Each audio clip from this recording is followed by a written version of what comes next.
ഉസ്താദുമാരെ, എന്റെ പ്രിയ കൂട്ടുകാരെ, പ്രിയ രക്ഷിതാക്കളെ, നാം ഇപ്പോൾ ഒരുമിച്ച് കൂടിയത് നമ്മുടെ നബി അഷ്റഫുൽ ഹൽക്ക് ത്വാഹ റസൂലുള്ളാഹി സ്വല്ലല്ലാഹു അലൈഹി വസല്ലമയുടെ ജന്മദിന വേളയിലാണ്. ഈ വർണ്ണാഭമായ വേദിയിൽ ഞാനൊരു കൊച്ചു കഥ പറയാം. എന്റെ കഥയുടെ പേരാണ് പ്രജാക്ഷേമ തൽപരനായ ഒരു രാജാവ്. ധാരാളം ഇബാദത്തുകൾ ചെയ്തുകൊണ്ടിരുന്ന ഖുർആൻ മുഴുവൻ മനഃപ്പാഠമാക്കിയ മഹ്മൂദുൽ അഫ്ന്ദിയായിരുന്നു ആ രാജാവ്. തന്റെ രാജ്യത്തെ 7 പ്രവശ്യകളാക്കി പല നാട്ടുരാജാക്കൾക്കുമായി അദ്ദേഹം വിഭജിച്ചു നൽകി. അതിലൊരു രാജാവിന് ഒരു സുന്ദരിയായ ഒരു മകളുണ്ടായിരുന്നു. അവളുടെ പേര് സുഹറ. സുഹറയും മഹ്മൂദുൽ അഫ്ന്ദിയുമായുള്ള വിവാഹം ആദ്യമേ ഉറപ്പിച്ചു വെച്ചിരുന്നു.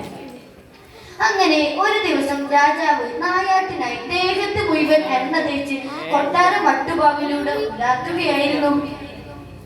ഖുർആനിൽ അതീവ താല്പര്യം കാണിച്ചിരുന്ന മഹ്മൂദുൽ അഫ്ന്ദിയുടെ അതിരങ്ങളാൽ ഖുർആൻ സദാ മൊഴിഞ്ഞിരുന്നു. അപ്പോൾ ആലിമ്രാനിലെ 26-ാം ആയത്തെത്തിയപ്പോൾ മഹ്മൂദുൽ അഫ്ന്ദിക്ക് ഒരു സംശയം. എല്ലാ അധികാരവും എടുക്കുന്നവനും നൽകുന്നവനും നീയാണെങ്കിൽ എന്റെ അധികാരം ഈ സെക്കൻഡിൽ നീ എങ്ങനെ എടുക്കും? പെട്ടെന്ന് ഒരു പടൻ ഓടി വന്ന് പറഞ്ഞു, മഹാരാജാവേ മഹാരാജാവേ, കൊട്ടാര മുറ്റത്ത് ഒരു പുലി. പുലിയോ? മഹാരാജാവ് കൊട്ടാര മുറ്റത്തെത്തി. പടന്മാർ കയ്യും വിധം ശ്രമിച്ചു, പക്ഷേ പുലി പിന്മാറുന്ന പ്രശ്നമില്ല. അവസാനം മഹ്മൂദുൽ അഫ്ന്ദി തന്റെ ഉടവാൾ വലിച്ചൂരി പുലിക്ക് നേരെ നീങ്ങി. പുലി ഇടതൂർന്ന് നിൽക്കുന്ന ഒരു കാട്ടിലേക്ക് മടങ്ങി. പിറകെ മഹ്മൂദുൽ അഫ്ന്ദി കുതിര പുറത്തു. അങ്ങനെ ദീർഘനേരത്തെ പരിശ്രമത്താൽ പുലി അപ്രത്യക്ഷമായി. ക്ഷീണം കാരണം മഹ്മൂദുൽ അഫ്ന്ദി ഒരു പാറ മുകളിൽ കിടന്ന് ഉറങ്ങിപ്പോയി. അതേസമയം നമ്മുടെ സുഹറയുടെ കൊട്ടാരത്തിൽ ഒരു കളവ് നടന്നു. സുഹറയുടെ വിവാഹാഭരണങ്ങളെല്ലാം മോഷ്ടിച്ചു. ഇതറിഞ്ഞ രാജാവ് കോപിതനെ, ആളിവിടെ 3 ദിവസത്തിനകം കള്ളനെ ഇവിടെ ഹാജരാക്കുക. അങ്ങനെ ഭടന്മാർ നാടാകെ തിരിഞ്ഞു, പക്ഷെ കള്ളനെ കിട്ടിയില്ല. അവസാനം അവർ തല പോകുമെന്ന് ഭയന്ന് കാട്ടിലേക്ക് മടങ്ങി. അവർ അത് പോകുമ്പോൾ ഒരു സാധനം കിടക്കുന്നത് കണ്ടു.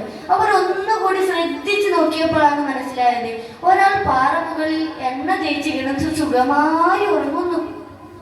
കള്ളനാണെന്ന് കരുതി മഹ്മൂദുൽ അഫ്ന്ദി പിടിച്ചു കെട്ടി കൊട്ടാര മുറ്റത്തെത്തിച്ചു. 2 കൈകളും വെട്ടി മാറ്റി വേദന കൊണ്ട് മധുരമൂറ് സ്വരങ്ങളിൽ ഖുർആൻ പാരായണം ചെയ്യുകയായിരുന്നു മഹ്മൂദുൽ അഫ്ന്ദി. അതിൽ ആകർഷകരായ സുഹറ അദ്ദേഹത്തെ തന്റെ ഉസ്താദായി ലഭിക്കാൻ വേണ്ടി ആഗ്രഹിച്ചു. അങ്ങനെ ഭാവി ഭരനാണെന്നറിയാതെ അവരുടെ ഖുർആൻ ക്ലാസ് ആരംഭിച്ചു. അങ്ങനെ ഒരു ദിവസം ഖുർആൻ ക്ലാസ് നടന്നുകൊണ്ടിരിക്കെ ആലിമ്രാനിലെ 26-ാം ആയത്തെത്തി. ഉസ്താദ് ബോധരഹിതനായി വീണു.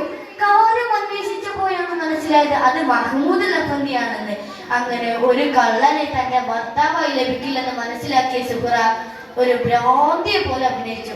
ഒപ്പം കള്ളനെ ഭർത്താവായി ലഭിക്കാൻ വേണ്ടി വാശി പിടിക്കുകയും ചെയ്തു. തന്റെ മകളുടെ ഒരു വിവാഹ കാര്യം ആലോചിച്ച് രാജാവ് അതിന് സമ്മതിച്ചു. അങ്ങനെ അന്ന് രാത്രി മഹ്മൂദുൽ അഫ്ന്ദി താൻ ചെയ്ത പാപത്തിന്റെ വണ്ണമോർത്ത് മനമൊരുങ്ങി അള്ളാഹുവിനോട് പ്രാർത്ഥിച്ചു.